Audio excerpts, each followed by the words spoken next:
the pain like.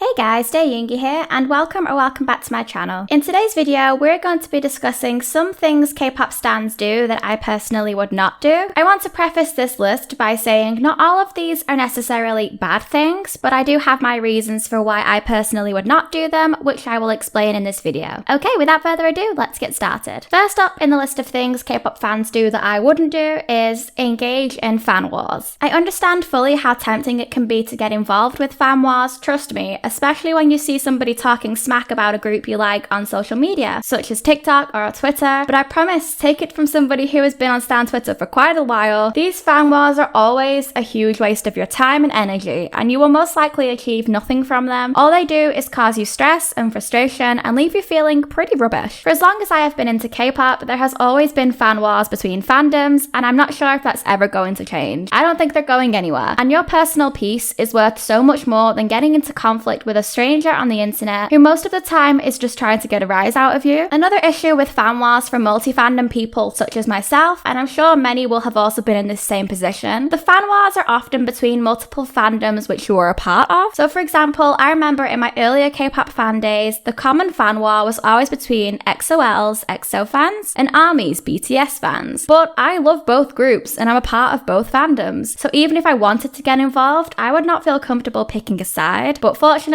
that is never going to be a problem for me because I have decided I just do not want to get involved. I think it would be a lot more beneficial for us as fans to focus your time on the group you love rather than the people who are hating them, trying to get attention, etc. Next thing some fans do I wouldn't is mass streaming. Points like this one are what I mean when I say some of these aren't necessarily bad things. I don't have a problem with anybody who does choose to mass stream a comeback by one of their faves. In fact, I'm pretty sure I might have done this in the past. I can't remember for which comeback, but part of me somewhere is convinced I might have done this in my earlier days as a BTS fan when I had the time. However, the reason for me why I would not do something like this now is simply because I do not have the time to do this anymore. I work a full-time job now, and then when I'm not there, I'm working on content for YouTube, and then I have a home to upkeep as well as my own health, relationships, etc., and it takes a lot more out of you than you realize. I am in no way intending to shame those who do still have time to do this in their schedules and choose to mass stream K-pop content, but on the flip side of this, I would wish those who mass stream content to give the same sort of respect back to those of us who cannot find and allocate the time to do so. It's very time consuming and some people have other priorities, and in my eyes that's absolutely fine whichever you choose to do. For some people, K-pop is more of a casual hobby and not a military operation, so they'll never really be into the culture of mass streaming. So I find it so unfair when sometimes fans are treated almost as if they're a lesser fan because they won't mass stream. People tell them they're not a real fan, etc. But that is not taking into account the amount of time it takes to set aside to do that sort of thing. And just because somebody cannot allocate their time to mass stream, that does not make them any less of a fan. I mean, I feel like this is self-explanatory and this has been said 1,000 times, but there is still this idea out there that if you are not the sort of fan who mass streams everything they can, then you are not a real fan, you don't support them, etc. But that is not true. There are plenty of other ways to support a group, even as a casual stan, that don't involve mass streaming if that is something you cannot devote the time to do.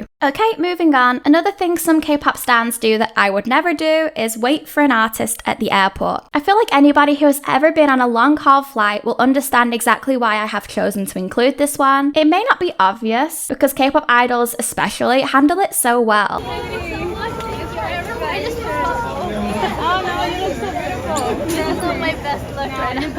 But frequent long-distance air travel has a huge impact on your physical and mental health. I know flight attendants and pilots do it all the time for work, but for K-pop idols, it is literally just their mode of transport to work. They have to complete that before they're expected to go and work to their full potential, often on very tight schedules as well. I have traveled for work before, and I cannot think of anything worse than stepping off a 12-hour plane journey, only to be greeted by hundreds of people waiting for me when I my land who are expecting me to be the idol they admire and love on stage. And that's without considering the mobs that sometimes take place by fans who have no boundaries whatsoever and think it's okay to treat an idol like an animal to poke at as soon as they get close enough. I understand that that is only some fans, and a lot often mean well when they just want to greet their favourite idol up close and let them know they're welcome in that country, but it's likely all the artist in question wants to do when they get off the plane is head straight to their hotel and sleep. They're not going to feel their best selves, and when they aren't able to plaster on that smile and look happy, stories will quickly spread about how drained or unfriendly they look. Can you blame them? They will be exhausted. I'd personally feel bad putting an idol in a position where they feel like they have to be on work mode as soon as they step off the plane, and I personally think idols should be at least allowed the freedom to wind down when they are traveling to and from schedules without having to be in idol mode and something to gawk at 24/7. Next thing some fans do that I just wouldn't is purchase the album of a group who hasn't even debuted yet. This must be quite a common thing for some fans to do, because more and more nowadays you see new groups debuting with album pre-order records being broken for the most pre-order sales, when not only has the album not even come out yet, the group themselves haven't even debuted yet. I always try my best to be super understanding of people's choices to do whatever they please, especially when it comes to how they choose to spend their own hard-earned cash, but deciding to purchase an album for a group whose sound you don't even know yet at all is a little bit crazy for me. You don't know yet if you're going to vibe with this group's music at all. Their sound could genuinely just be the polar opposite to your own tastes, but deciding to go ahead and buy a group's album before they even debut kind of just further proves that stereotype that a lot of K-pop fans are only in this for the aesthetics and appearance of idols, and will just consume whatever release is out regardless of the music and if it's actually something they would listen to otherwise. There isn't much more I can really say about this one besides to each their own, and you are of course entitled to do whatever you want with your money, and I have mentioned in the past in a previous video that I'm not even against fans buying an album just because they think it's pretty, as long as they're honest with themselves that that is what they're doing and they're buying the album for the physical aesthetic of it. But I think it is a little bit different when we literally don't have a clue yet what vibe the group is even going to have in general, and people are happily throwing money at the idea of an album, giving labels whatever they want, and sort of just telling them we're willing to accept any and everything they give us. Next thing some stans do that I personally would not do is mass voting or vote for vote strategies. This is similar to the point I mentioned above with regards to mass voting. Some time ago when I had more time to do so, I probably would have tried to help the fandom with mass voting for my faves, if perhaps they were nominated for an award, etc. But unfortunately, I just do not have the time to do this nowadays. I'm fine with other people choosing to do this or choosing not to do this, as long as they're respectful to each other with whatever they're doing. Something I have recently been seeing more of within the K-pop world, and I'm not sure if this is newer in general or if I'm only now just seeing more of it on my timeline, is vote for vote amongst fandoms. So say for example an idol you like from your favourite group is competing in a survival show or a trainee you like. Sometimes fandoms will come together in a vote for vote sort of format where they agree amongst themselves that they will vote for your favourite if you vote for theirs in return. Now when doing this, one, you will never truly know if the other side is being genuine and voting for your faves to help you too, unless they provide evidence, which a lot of them make you do. But two, something about this does feel a little bit ingenuine to me. I understand that there are some good intentions, and in a way, these sorts of trends are helping bring together otherwise unrelated fandoms, where there have been a lot of scandals amongst K-pop survival shows in the past regarding voting manipulation done by bigger companies, and in a way, this is just another form of voting manipulation that we as the viewers partake in. If you don't really support the people you're voting for, and you're only giving them a vote to help another fandom because you're getting something in return, this could also potentially harm participants in survival shows who really deserve a place in the group or whatever the final project is, because there are people who genuinely voted for them and wanted to see them there, you know, and now they might not get this opportunity. This is just my opinion. Like I say, I understand no major harm is being done here, but I think it's also important to acknowledge that there will be some knock-on effects of things like this on those who we don't even realize are potentially being hurt in the process. Another thing some K-pop fans do, which I would never do, is ask for somebody else when an artist is on live. Okay, this is an example of one of those things that I personally feel is just never okay, and this is something that seems to have been happening since the dawn of time in the K-pop fan world, and no matter how many times people call out this rudeness, it still carries on. For the people who don't really know what we're referring to, there is a very common theme amongst K-pop stans where if a member of a group has gone live on, say, Instagram or Weverse, etc., there will always be some fan fans in the comments asking where another member of their group is. A lot of idols take this in their stride quite well because they are used to getting these comments quite frequently, but you can understand how frustrating it must be for them to constantly see. Most recently, Lapillus member Yue, I'm so sorry if I mispronounced that, was on live when comments were asking where fellow member was, and this was her response. I feel like I just have to say this. Those who are asking where Shanti is,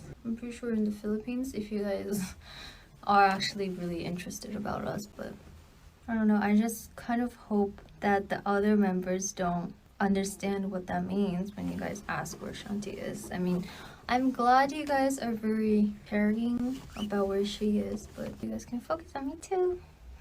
I'm really glad that Yue spoke out about this because she had every right to feel offended. A lot of the time when idols go live for us, they're going out of their way to try and connect with the audience. Sometimes yes, as part of schedules, but other times not. And they're going live at the end of a very long day to say hi to their fans, only to be greeted with requests asking them where other people are. It makes them feel unimportant or like you don't really care about them. It will never not make me cringe when I see something like this, and I always feel so bad for the idol in particular on live. I know we can't necessarily stop other people from doing this, but we can at least make sure we are never doing it ourselves, and that at least will help alleviate part of the problem. Last but not least for this video, another thing some fans do that I wouldn't is watch survival shows. Okay, I know this one is going to sound a bit extreme, and like I said earlier, this is another one of those that isn't necessarily a bad thing. I don't have an issue with anybody who watches survival shows and enjoys them. That is great if you do and you're happy watching them, but I think I touched upon this briefly in my previous video. I'm just not a fan of the whole survival show format. I know these shows are supposed to be a reflection on the life of trainees, and the harsh tasks, evaluations, and eliminations is only what is happening behind the scenes at companies every day. But when you transfer this style of training into a TV show format, there is always going to be dramatizations and over-exaggerations of situations, oh my god, that was a lot of words, for the sake of television. And when these things are done for the sake of good TV, it's real people who are getting hurt in the process of, and I just personally don't enjoy watching people get their dreams crushed just for the sake of television. And then of course you do have the whole aspect of voting scandals, where public voting has been manipulated to ensure the trainees that the bigger corporations want in the final group make it. I think if you do consume survival shows, as long as you go into them knowing that the final outcome usually only has a small percentage to do with what the audience wants, and is in large part of a very orchestrated final product that the agencies involved wanted to create. If you go into it knowing this, then you'll be fine. It's still going to hurt, of course, when somebody you think deserved a chance to debut has the opportunity ripped away from them, but at least you're mentally prepared for the fact that at the end of the day, it is a TV show, and the production team likely already have half an idea of who is going to make the final cut before public voting even takes place. I understand that is part and parcel of what a survival show is, but just for me, I would rather not watch them. I know it's going to wind me up something rotten if I get into a show and I really like all these trainees and I know they have the talent and skills and what it takes to debut, only to find out that they don't fit the narrative that the show is trying to create, and then they can have their dreams crushed as a result of it. It just doesn't sit right with me, and therefore I choose to avoid them.